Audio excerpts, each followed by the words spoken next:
गोस्वामी जी कह रहे तुलसीदास जी, मेरे बनाए न बनेगी कोटि कलम। ये जितने भी बड़े महापुरुष हैं, क्योंकि यह ऐसी है इनकी दुरंत माया।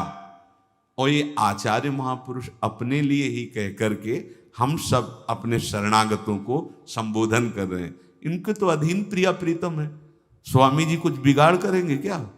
अरे साक्षात ललिता जो हैं, साक्षात ललिता जो हित सजनी जो हैं, विशाखा जो हरिराम व्यास जो, ये बड़े बड़े महापुरुष साक्षात प्रभु हैं।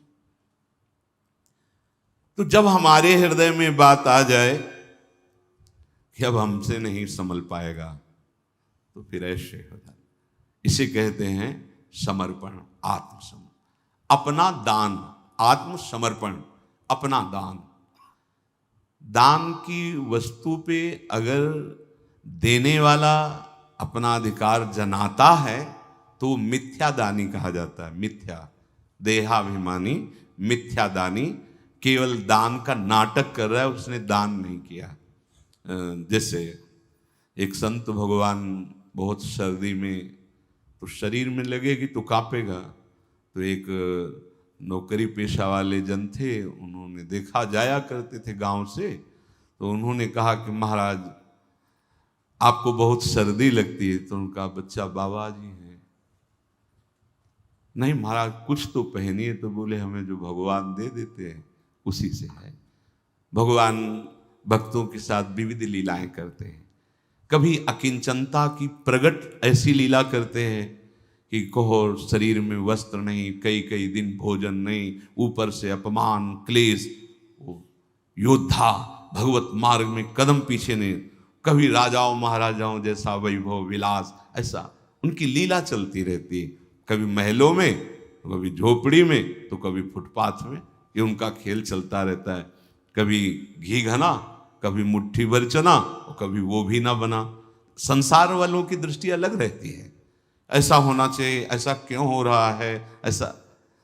वास्तविक स्थिति यही है कि जो भगवद आश्रित होता है उसके जीवन के दृश्य होते हैं। जब वैराग्य देखना है तो साधक का देखिए, क्योंकि वो अहम से निश्चय करके समस्त रागों का जब त्याग कर रहा है, देखने लिए ये है। और स्थिति देखनी है तो सिद्धों की देखिए। तो स्थिति क्या, समस्त विषयों के बीच में रहते हुए निर्विकार, पूरे प्रपंच के बीच में रहते हुए प्रपंचातीत, जहां भोग वासना का कहीं स्फुरण ही नहीं है और वो भोग वासनाओं के बीच में रह रहा है। पर ऐसी स्थिति देखने के लिए स्थिति प्रज्ञ होना चाहिए। तो उन महात्मा को उन्होंने बहुत महंगा स्वेटर दिया कि ओ, तो उनका बहुत अच्छा है बच्चा, कोमल कोमल ऐसा। और झोपड़ी में रहते थे और झोपड़ी में टांग। दूसरे दिन वो अपने 2-4 साथियों के साथ आए, कहो महात्मा जी स्वेटर कैसा रहा? पहना नहीं था अभी तक।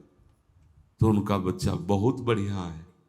नहीं आपको सर्दी कम लगी जब आपने पहना? नहीं बहुत बढ़िया रहा। अभी तो नहीं पहना, बहुत बढ़िया रहा। फिर दूसरे दिन अगले दिन आए 2-4 लोगों के हाथ, कैसा स्वेटर रहा? बाहर निकाल के ले दिया, ऐसा रहा स्वेटर। दान दे करके बार बार तुम उसके विषय में जानकारी, मतलब अहम का पोषण कर रहे हो। दे दिया तो अब दे दिया, वो पहने या वो किसी और को दे दे या जो व्यवहार करें, ऐसे ही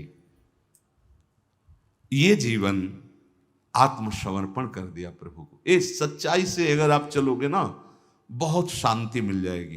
त्यागात शांति अनंतरम, अपना त्याग प्रभु के चरणों। ये तो सर्वाणि कर्माणि मयि सन्न्यस्य मत्पराः। भाई हम किसी को जब वस्तु देते हैं तो हमारे अंदर एक अहम जागृत होता है कि कम से कम ये 2 शब्द तो हमारे लिए बोल दे। भाई अमुक ने जो ऐसा, बस इतने में वो अहंकार जो है ना, वो इतने में आनंदित हो जाएगा। लेकिन हम दें और कोई जाने ना, कोई बिल्कुल ना जाने, और कभी हम ये जनावे ना किए दिया है, इसे कहते हैं दान। ये अहम शून्य, ये भगवत प्राप्ति कराने वाला होता है। कोई नहीं जाना, वस्तुतः सब देना ऐसा पसंद करते हैं कि आज तो पोस्टर लगवा दिया जाए कि आज साधु सेवा, और आज का जो भी वो नंबर भी अपना, नाम भी अपना, और हो सकता है गांव घर जिला सब पूरा उसी में दे दें। ऐसा ये अहम का पोषण है, इसे दान नहीं कहते। तन आपका, मन आपका, क्रियाएं आपकी, तो आप शरणागत किसके हुए थे? किससे हुए थे? किसके हुए थे? किससे हुए थे? ये बात समझो। अच्छा, सामने वाला अगर अविश्वसनीय हो तो थोड़ा ये, क्योंकि बहुत बड़ा दान है ना आत्मसमर्पण, लेकिन हरि सच्ची पूछो तो दान क्या है? उन्हीं का सब कुछ है, उन्हीं की वस्तु हमने अपनी मान ली, इसी बात का दंड मिल रहा है, और उन्हीं की वस्तु उन्हीं को दे दे तो प्रसाद स्वरूप से। एक अनुभव की बात बताएं, ये संसार दुखालय भगवत विमुख के लिए है, भगवत सन्मुख के लिए दसों दिशाएं सुखमय हो जाती हैं।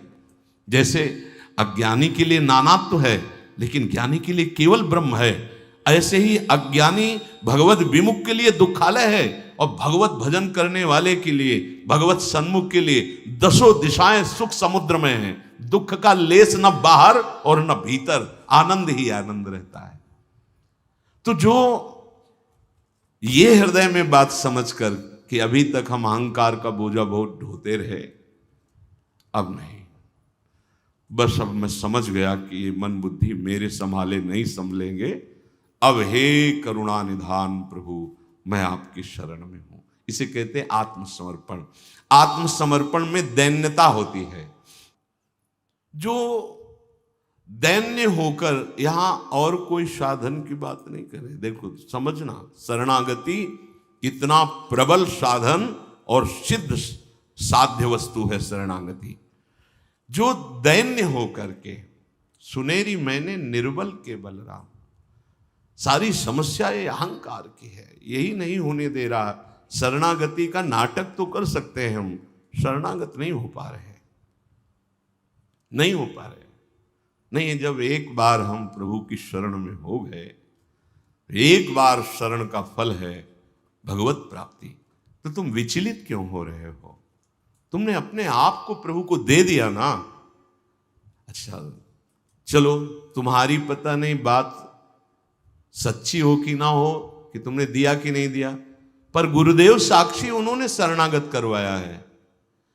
धाम साक्षी है, धाम के गोद में बैठकर गुरुदेव के सन्मुख झूठ से ही सही हमने तो हाथ उठा दिया, पर आप सत्य हो, आप अब संभालो।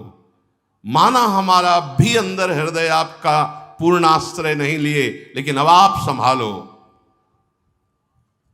प्रभु की अहेतु की कृपा पर दृढ़ विश्वास करके जिसने अपने आप को प्रभु के चरणों की शरण में डाल दिया अपने को। पूज्य स्वामी श्री राम सुखदास जी महाराज पर कहते थे, गले पड़ जाओ इनके जी, गले गले पड़ जाओ। आप जैसे कोई नहीं, जाओ पीछे क्यों पड़े हो, फिर भी पीछे ही लगाए, तो फिर उसको मुड़ना पड़ता है, उसकी बात सुननी पड़ती है। बोले गले पड़ जाओ हरि के, प्रभु के गले पड़ जाओ। अब हमारा दूसरा कोई सहारा नहीं, कोई बल नहीं, कोई रास्ता नहीं। सहज, सत्य और बेशर्त शरणागति कैसी होनी चाहिए? सहज, कोई बनावटीपन नहीं है, और सत्य। ये तब सत्य माना जाएगा जब एक भरोसा हो, एक बल, एक आस विश्वास। मुझे अब आज से केवल श्यामा श्याम का भरोसा, श्यामा श्याम का बल, श्यामा श्याम की आस, श्यामा श्याम का ही विश्वास, ये सत्य और बेशर्त। मेरा मन ठीक होना चाहिए, मेरे अंदर ये आना चाहिए, मेरे अंदर वो आना चाहिए, कोई शर्त नहीं महाराज। आपको मनावे नरक भेजना, आपको मनावे स्वर्ग भेजना, आपको मनावे परम पद भेजना, आप दे दिया अपने आप को, ये आपकी तरफ से बेशर्त लुटा दिया ना, अपने आप को न्यौछावर कर दिया प्रभु के चरण रज पर। तो बोले शरणागत प्रभु ने फिर ये नहीं देखा कि आज से अभी पीछे तक इसने कितने पाप किए, क्या दुराचार किया, कितना बड़ा अपराधी है, ये प्रभु ने